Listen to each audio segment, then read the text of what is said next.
এই জমিনে ইসলামের জন্য রাস্তায় রাস্তায় জীবন দেয় কারা? তুমি কি চেনো না?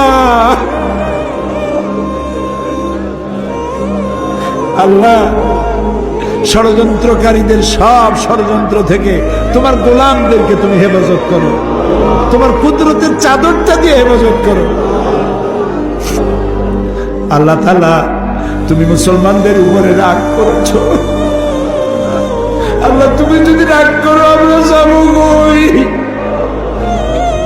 তুমি যদি গুসা করো আমরা যাবো কই? আমাদের যদি তুমি ফালাইয়া দাও, তোমার বান্দার অভাব নাই, কিন্তু আমাদেরই ভালাই দিলে তোমার মতো আল্লাহ পাবো কই? আমরা বাচ্চার মতো পরিণত বয়সেও জীবনের দুর্বলতম মুহূর্তে অনেক গুনাহ করে ফেলেছি বাবু। সেই গুনাহগুলি কেউ দেখে নাই, তুমি দেখেছো বাবু। কিয়ামতে লক্ষ কোটি মানুষের সামনে আমাদের গোপন গুনাহগুলি প্রকাশ করে দিয়ে আমাদেরকে লজ্জা দিও না বাবু। আল্লাহ তাআলা 3000 বছর ধরে